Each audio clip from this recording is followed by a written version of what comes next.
Hello guys, आज हम कर रहे हैं polymer chapter for HTET PGT chemistry के लिए। चलिए फटाफट से रिवाइज करते हैं पॉलीमर चैप्टर। ये टोटली एनसीईआरटी बेस है। हर एक इम्पॉर्टेंट पॉइंट उठाया गया है एनसीईआरटी से। तो चलिए शुरू करते हैं चैप्टर पॉलीमर वो होते हैं जो बहुत सारे मोनोमर से मिलकर बने होते हैं, जैसा कि आप सब लोग जानते हैं। और ये कैसे होते हैं? एक तो नेचुरल पॉलीमर्स होते हैं, सेमी सिंथेटिक होते हैं और सिंथेटिक होते हैं। Natural polymers are protein, starch, cellulose, some resins और सम रबर्स। एंड ये होते हैं नेचुरल पॉलीमर्स जो हमें पेड़ों से मिल जाते हैं। ठीक है, पेड़ों से मिलते हैं ऑलमोस्ट ये। सेमी सिंथेटिक पॉलीमर्स कौन से होते हैं? सेमी सिंथेटिक पॉलीमर्स होते हैं रेयॉन, नाइलॉन, जो मैनमेड भी होते हैं और जिसमें नेचुरल रिसोर्सेज का भी यूज़ होता है, वो होते हैं सेमी सिंथेटिक। ओके, तो ये है सेलुलोज। रेयॉन को हम बोलते हैं cellulose acetate, nylon is cellulose nitrate. Synthetic जो मैनमेड होते हैं they are polythene, synthetic fibre polythene, synthetic fibers like nylon 6,6, synthetic rubber like Buna S। अब आते हैं क्लासिफिकेशन पे। Classification on the basis of molecular force. तो molecular force के base पे चार टाइप से पॉलीमर्स को डिवाइड किया जाता है। Number 1 is elastomer, number 2 is fibre, number 3 is thermoplastic and number 3 is thermosetting plastic. तो चलिए बढ़ते हैं इलास्टोमर को। इलास्टोमर होते हैं, इलास्टोमर्स के बीच में वीक फोर्स ऑफ अट्रैक्शन होती है। बहुत ही कम क्रॉस लिंक्स होते हैं which help in retain original positions. और इसके एग्जांपल है ब्यूना एस, ब्यूना एन और neoprene.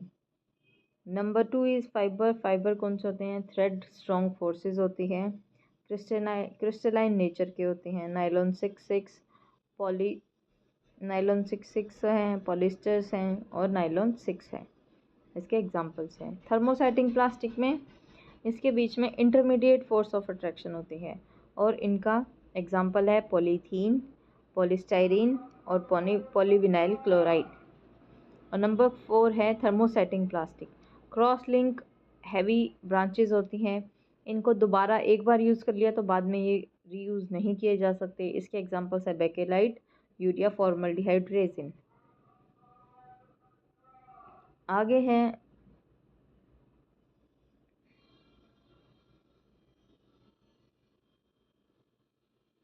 Low density polythenes. Low density polythenes कौन से होते हैं? वायर है, स्क्वीज बॉटल्स है, फ्लेक्सिबल पाइप्स जो हैं जिनकी डेंसिटी लो होती है वो होते हैं low density polythenes. High density polythenes के एग्जांपल हैं कैटलिस्ट, जिगरर नाटा कैटलिस्ट, बकेट्स, डस्टबिन्स, बॉटल्स और पाइप्स।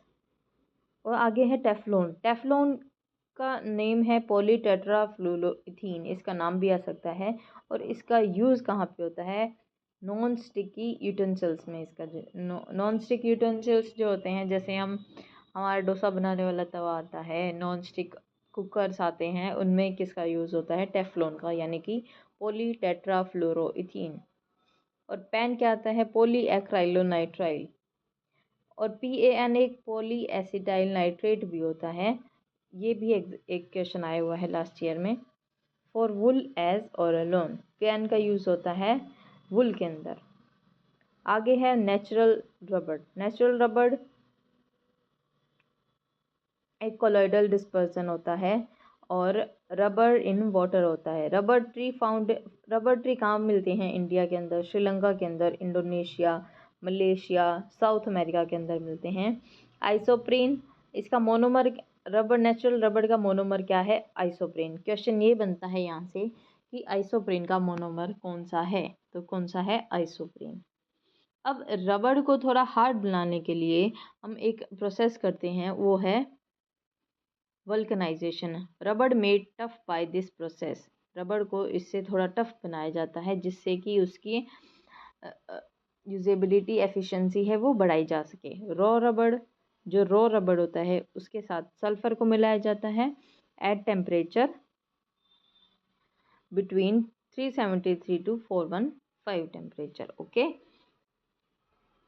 373 से 415 केल्विन पे रबड़ को सल्फ़र के साथ हीट किया जाता है, जिस प्रोसेस को हम वल्कनाइजेशन कर बोलते हैं। और वल्कनाइजेशन प्रोसेस किस लिए होती है?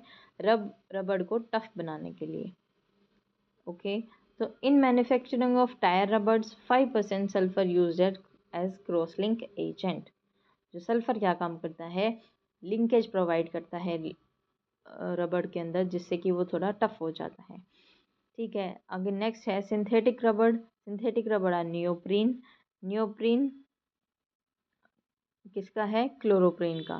ब्यूना एन के अंदर क्या होता है? कौन से मोनोमर यूज होते हैं? 1,3 butadiene plus acrylonitrile. Okay, biodegradable. अब ऐसे पॉलीमर्स मोस्टली नॉन बायोडिग्रेडेबल होते हैं, जो कि एनवायरनमेंट को हार्म देते हैं। दैट्स वाई बायोडिग्रेडेबल पॉलीमर्स बनाए जाते हैं। वो कौन से हैं? PHBV, poly beta hydroxy butyl nitrate, और को बीटा हाइड्रोक्सी वलरेट। और नाइलॉन 2, नाइलॉन 6 भी हमारा बायोडिग्रेडेबल पॉलीमर है, जिसके मोनोमर है ग्लाइसिन और अमीनो कोप्रिक एसिड। ठीक है, कुछ ऐसे ये पॉलीमर्स हैं जिनके मोनोमर्स हमें याद होने चाहिए और जिनके यूजेस भी हमें याद होने चाहिए। ग्लिप्टल का इथाइलिन ग्लाइकोल और थैलिक एसिड होता है, और ग्लिप्टल का यूज़ होता है पेंट्स और लिक्वर्स बनाने के लिए। बेकेलाइट है। बेकेलाइट का है फिनोल फॉर्मल्डिहाइड। इसका यूज़ होता है comb, electric switches, handles of utensils, computer discs बनाने के लिए। नाइलॉन 6 एडिपिक एसिड्स हैं, और इसके अंदर हेक्सा इथाइलिन डाइमीन है, और इसका यूज़ होता है ब्रिस्टल, जो ब्रशेस के ब्रिसल्स होते हैं उसमें, और टेक्सटाइल इंडस्ट्री के अंदर। नाइलॉन 6 का मोनोमर है कैप्रोलेक्टम, और इसका स्ट्रक्चर कुछ इस तरीके से है, और इसके हैं टायर कोड, फैब्रिक और रोप्स बनाने के लिए नाइलॉन 6 का यूज़ होता है। आगे है मेलामाइन। मेलामाइन का यूज़ होता है फॉर्मल्डिहाइड पॉलीमर में, used in unbreakable crockery. Melamine का यूज़ होता है अनब्रेकेबल जो क्रॉकरी आती है उसके अंदर। तो ये था हमारा polymer chapter. I hope you liked it. Thank you very much.